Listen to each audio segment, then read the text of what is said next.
জমিতে গরু মহিষ চড়াইতে হইল, গরু মহিষকে ঘাস খাওয়ায় না, চড়াইতে হইলেও ছাত্রদলকে চাঁদা দিতে হয়।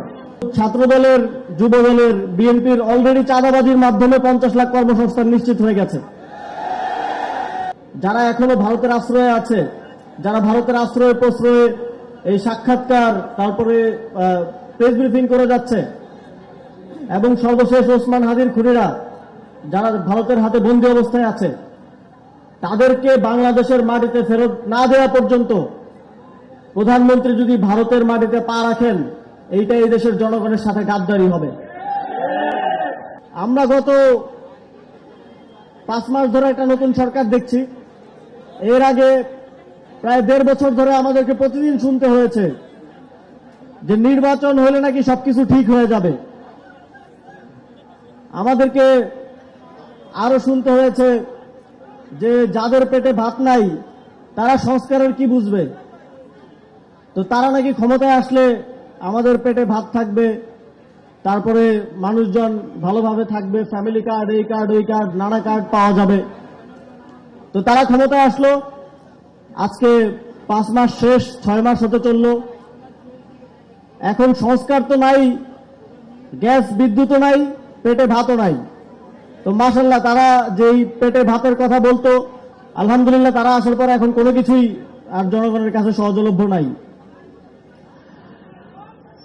আমরা আজকে এই প্রোগ্রামে আসার আগে একটা নিউজ দেখতেছিলাম। আমরা তো অন্তর্বর্তী সরকারের সময় থেকে শুরু করে চাঁদাবাজির বিভিন্ন অভিনব কৌশল, অভিনব উপায় শুনছি, নিউজে দেখছি। আজকে আসার আগে একটা নিউজে দেখছিলাম, আপনারা দেখেছেন সম্ভবত, যে কোন একটা গ্রামে জমিতে গরু মহিষ চড়াইতে হইল, গরু মহিষকে ঘাস খাওয়ায় না, চড়াইতে হইলেও ছাত্রদলকে চাঁদা দিতে হয়। জনাব মির্জা ফখরুল ইসলাম আলমগীর, তিনি সম্ভবত রাষ্ট্রপতি হবেন, তিনি নির্বাচনের আগে বলেছিলেন যে তারা ক্ষমতায় আসলে বছরে 1 কোটি কর্মসংস্থান তৈরি করা হবে। তো তারা কিন্তু তাদের কথা রেখেছেন। বছরের 6 মাসও হয় নাই, কিন্তু ছাত্রদলের, যুবদলের, বিএনপির অলরেডি চাঁদাবাজির মাধ্যমে 50 লাখ কর্মসংস্থান নিশ্চিত হয়ে গেছে। চাঁদাবাজি করে তাদের ফ্যামিলি চলতেছে, তাদের পেট চলতেছে। সাধারণ মানুষ জাহান্নামে যাক। আমরা স্থানীয় সরকার নির্বাচনের কথা শুনছি, প্রায় 6 মাস হয়ে গেল, এখন আমরা কোনো ডেট পাই নাই, কিন্তু আমরা শুনছি যে সামনে ইউনিয়ন পরিষদ থেকে শুরু করে স্থানীয় সরকার নির্বাচন হবে। আমরা আশা করেছিলাম জুলাই সনদ অনুযায়ী, গণভোটের রায় অনুযায়ী সংস্কারের মাধ্যমে নির্বাচন কমিশন সহ রাষ্ট্রীয় প্রতিষ্ঠানগুলোকে শক্তিশালী করার পরে এই নির্বাচনগুলো সংগঠিত হবে। তাহলে আমরা একটা লেভেল প্লেইং ফিল্ড আশা করতে পারতাম। দেখেন, রাষ্ট্রপতি নির্বাচন হবে, জুলাই সনদে বিএনপিও কিন্তু স্বাক্ষর করে এসেছে। সেখানে বলা আছে যে রাষ্ট্রপতি নির্বাচনের 70 অনুচ্ছেদ কার্যকর থাকবে না। তো বিএনপি আগের অবস্থাতে, আগের ব্যবস্থার মধ্যে দিয়ে আবার রাষ্ট্রপতি নির্বাচন করছে। এখানে একটা আইওয়াস হচ্ছে, সবার সামনে নির্বাচন হবে, ভোট হবে, কিন্তু সরকার দলের 213 জন এমপি তারা কিন্তু দলের বাইরে, দল যাকে ঠিক করে দিবে তার বাইরে ভোট দিতে পারবে না। ভোট দিলে তাদের সংসদ সদস্য পদ থাকবে না। আমরা চেয়েছিলাম, এবং জুলাই সনদে সবাই এগ্রি করেছে, যে রাষ্ট্রপতি নির্বাচনে 70 অনুচ্ছেদ কার্যকর হবে না, এবং এমপিরা যে কাউকে ভোট দিতে পারবে। যদি সেরকম পরিস্থিতি হতো, সংস্কারের পরে এই নির্বাচনটা হতো, তাহলে আমরা দেশের জন্য সত্যিকার অর্থে দলমতের ঊর্ধ্বে একজন রাষ্ট্রপতি হওয়ার মতো যোগ্য ব্যক্তিকে সম্ভবত রাষ্ট্রপতি দেখতে পেতাম। কিন্তু দুঃখজনক যে জুলাই গণঅভ্যুত্থানের পরে একটা রাষ্ট্রপতি নির্বাচন হচ্ছে, আমাদেরকে আবারও একজন দলীয় ব্যক্তিকে রাষ্ট্রপতির জায়গায় দেখতে হবে। স্থানীয় সরকার নির্বাচনে আপনারা ইতিমধ্যে জানেন যে বিএনপি সিটি কর্পোরেশনগুলোতে প্রশাসক নিয়োগ করেছে। কিছু কিছু ক্ষেত্রে ইউনিয়ন পরিষদ, উপজেলা পরিষদেও প্রশাসক নিয়োগ করা হয়েছে। জেলা পরিষদগুলোতে প্রায় সবগুলোতে প্রশাসক নিয়োগ করা হয়েছে। বিএনপি গত 17 বছর সংস্কারের কথা বলে রাজনীতি করে আসছে, গণতন্ত্রের কথা বলে রাজনীতি করে আসছে। অথচ দেখেন, তাদের প্রশাসকরা সরকারি টাকায়, সিটি কর্পোরেশনের টাকায়, এক পাশে সিটি কর্পোরেশনের লোগো, আরেক পাশে বিএনপির দলীয় লোগো, তারপরে তার বড় ছবি দিয়ে সারা ঢাকায় পোস্টারিং করে ছড়িয়ে ফেলেছে। এদিকেও আশেপাশের পোস্টার খুঁজলে পাওয়া যাবে। সরকারি টাকায়, সিটি কর্পোরেশনের তহবিলের টাকায় নিজের নির্বাচনী প্রচারণা করে, এটা কিসের গণতন্ত্র?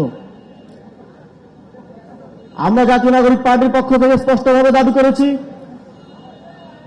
কোন প্রশাসক, যাদেরকে প্রশাসক দেওয়া হয়েছে, কেউ স্থানীয় সরকার নির্বাচনে অংশগ্রহণ করতে পারবে না। যদি তারা স্থানীয় সরকার নির্বাচনে অংশগ্রহণ করে, এই নির্বাচনটা আবারও একটা প্রশ্নবিদ্ধ নির্বাচন হয়ে থেকে যাবে।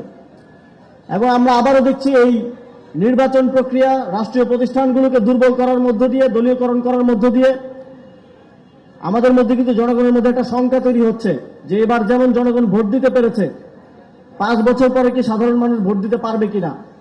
তো স্থানীয় সরকার নির্বাচনে বোঝা যাবে যে 5 বছর পরে আমরা ভোট দিতে পারবো কি পারবো না। সংগ্রামী উপস্থিতি, বাংলা কিউআর যেখানে নগদ পেমেন্ট সেখানে। সারা দেশে 10 লাখেরও বেশি মার্চেন্টে নগদে পেমেন্ট করুন খুব সহজে। আমরা বর্ডারের ওপার থেকে শুনি শেখ হাসিনা বাংলাদেশে আসতে চায়। আওয়ামী লীগের বিভিন্ন নেতারা সাক্ষাৎকার দিচ্ছে, বিভিন্ন জায়গায় তারা বাংলাদেশে আসতে চায়। এই বিষয়টা কেউ দ্বিমত করতেছে না, আমরাও চাই আপনারা আসেন।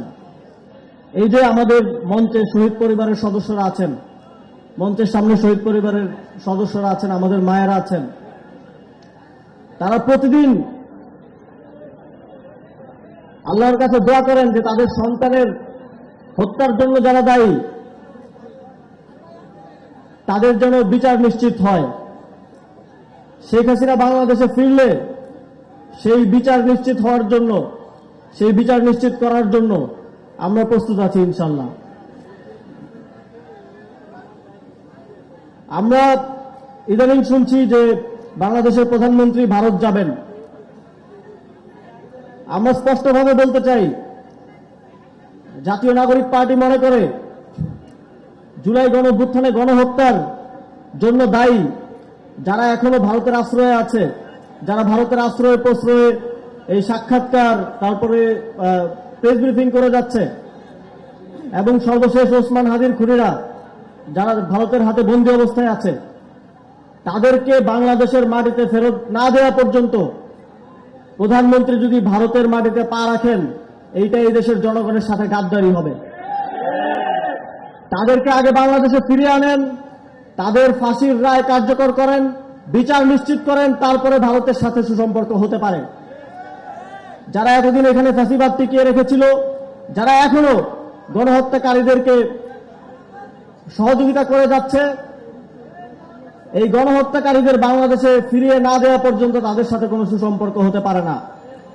সংগ্রামী উপস্থিতি, এই যাত্রাবাড়িতে আপনারা জুলাই গণঅভ্যুত্থানে যেভাবে সফলভাবে স্বাধীন করেছিলেন, আগামীর বাংলাদেশে গণভোটের রায় বাস্তবায়ন সহ আমাদের গণতান্ত্রিক এবং রাজনৈতিক লড়াইয়ে সেই শক্তিশালী ভূমিকায় আপনারা এখানে উপস্থিত থাকবেন, এই প্রত্যাশা ব্যক্ত করে আমার বক্তব্য শেষ করছি। আসসালামু আলাইকুম।